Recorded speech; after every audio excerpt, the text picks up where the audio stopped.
Juan Kapitulo 6, versikulo 35. Si Jesus miingon kanila, "Ako mao ang pan nga naghatag sa kinabuhi.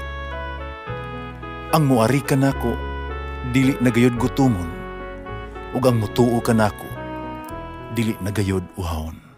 Ang mga Pan sa kinabuhi. maglikon unta sa mong pagtuo ug gagaka kami sa pagtuman sa imong mahal nga kasuguan.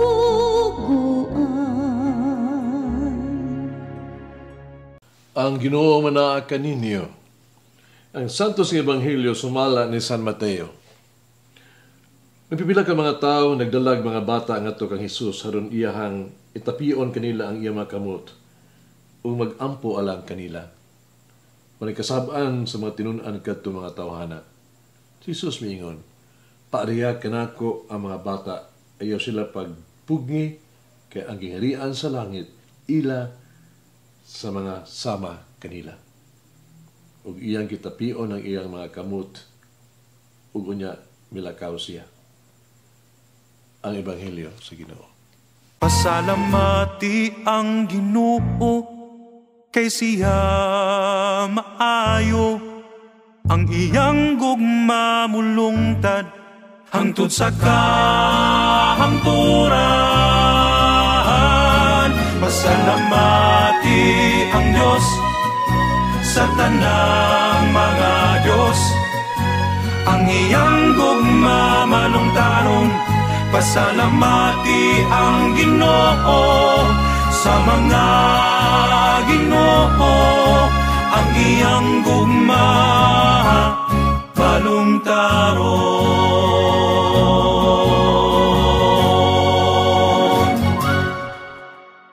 Unsa ba ito'y kasulti bahin sa mga bata? Ang termino nga bata o mga bata o gagmayng mga bata, isugyot isip nga sulundon na, sa pagkadisipulo. Sa unsang pagiha, ang usa ka bata, giisip nga walay mahimo, walay gahom, huyang. Dawaton dayon nila ang ilahang mga limitasyon o ilahang mga panginahanglan sa giya. Karon kinahanglan natong i-representar ang ato ang kagalingon sa tubangan sa Dios sa samang paagi. Kinahanglan musalig kita sa gahong probidensya sa Dios. Kinahanglan nga kita musalig kaniya. Kung matalikod kita sa Dios, siguradong mapakyas Diyo kita. Apang kung mahiusa kita sa Dios, sama sa kabata, siguradong mulampos kita. Uman sa Dios, luwas kitang tanan.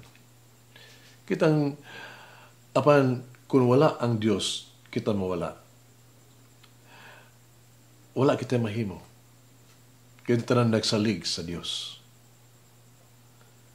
Ang usa ka bata, kanunay masaligon sa mga tigulang, sa mga gulang kanila, sa nag-atiman kanila. Ituman nila kanunay ang mga pulong nga sugo. O gani, musunod pa ganay sila sa atong mga ilang nakita kanato. Kidawat sa mga bata, ang kinahanglan sila yung panalipdan o giyahan, helpless sila.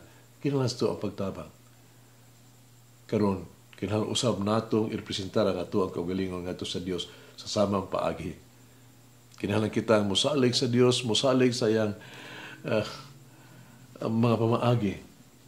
Uban sa Dios kita kapanalipdan pag-ayo. Kita hatagan og maayo. Dapat itong ibutang ang atong kaugalingon, atong paglaom diya sa Dios. Kinahanglan ibutang nato atong pagtuo sa iyang mga pulong. Sama sa mga bata, kinahanglan usab natong sugton ang Dios ug sundon ang iyang mga sugo, ang iyang mga tunog, pamaagi. Usama sa mga bata, kinahanglan usab natong sundon si Jesus. Sa ito pa, buhata ang iyang gisulti o pagkinabuhi kung giunsa niya pagkinabuhi ni Jesus. Atong mutanong karon ang ato ang kaugalingon. itugutan man nato ang mga tao nga muduol o magkisinati kay Jesus. Idasig ba nato ang mga tao nga magkaila o mahimamat si Jesus. Kung ay gamayin sugilanon, nawad anig ginikanan istorya kini ni Norberto o Aurelia ng mga tuig dugay na panahon. Pumpaniya, ang among amahan namatay ni adtong mga Mayo o 5 ka bulan usab, no? Nitong Oktubre, nisunod sad among inahan sa uban kaniya ngadto sa laing kinabuhi. Ang pagkamatay sa among inahan kalit kaayo, pero balaan ug malinawon. Sa adlaw nga namatay siya, giunita ra niya ang mga kamot sa ako ang pag-umangkong kamugulang babae. Kami ingon, pasaylo ako nga kinahanglan kong biyaan na kamo. Kinahanglan kong adto uban sa imong amahan. Gawas ba kinahanglan may mag-uban. May pahiyom siya sa iyang pag-umangkon. Sa iyang, May piyong ang iyang mga mata kung iyang kasi-kasi may hunong na ang pagpitik. Atol sa mesa sa paglubong, pumpa niya ang ilahang 15 anyos nga pag-umangkon nga Marco. Namulong alang sa pamilya. Igayod, pumpa niya makalimtan na niya ang sa gisulti ipaampit siya pag-umangkon. Mingon siya, des pag-ampo. Salamat o Diyos sa paghatag kanamo kang Norberto Aurelia, ingon nga mo ang lulo ug mo ang mga lula. Uban kanila kami adunay maamamahon kaayong mga ginikanan sa tungod nila. Sila kapadako kanamo ingon nga si lolo ug si lola napadako sa kanila. Mag-ampo kita. Nagitong amahan, magkagagahong maluluyon ng Ginoong Diyos. Higugma ko mo kami sa dili masukod ng gugma. Ikaw nag-atiman ka na mo, bisan kinsa kami. Budangop ako kanimo, uban sa mapusanon na pag-ampo, alang sa tanang mga bata. Uban sa imong paggiya, unta sila mutubo sa kaalam, sa grasya o sa edad. Hinaot, luwas sila, ligon o himsog. Hinaot, ang malinaw ng ilahang kinabuhi. Hinaot, nga luwas, umabungahon ng ilahang kaugmaon. Uban si mong grasya, ako nag-ampo langit ng amahan.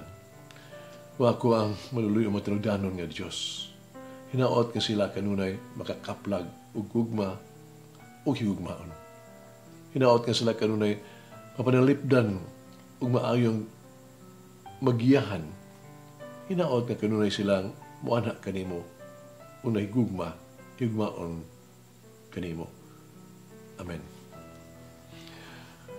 Mama Mary, grant me the childlike heart, humble and trusting in your Son alone. Unta, Mama Mary, makatuna ko sa mga bata, masaligon sa Diyos, nagsalig sa Diyos kanunay, nagtumasugo sa Ginoo. Umalangin ang Diyos magagahom sa tanan, Amahan, Anak, Espiritu Santo. Amen. May the Lord of the divine mercy bless us all, heal us from all diseases and suffering. Ayun unta niya kita, tanang mga sakit na sa lawas o sa kalag, body and soul. In the name of the Father, the Son, and of the Holy Spirit. Jesus, I trust in you. Amen.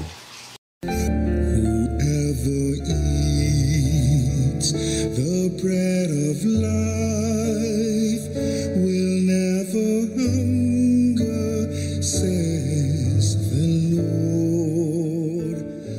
Kay galaan inyong nabati ang pagpaambit ug hamubong pamalandong sa pulong sa Dios pinaagi sa tulumanon pan sa kinabuhi nga gidumala ni Monsignor Daddy Silva. Hangtod na usab sa sunod higayon, daghang salamat. The bread of life.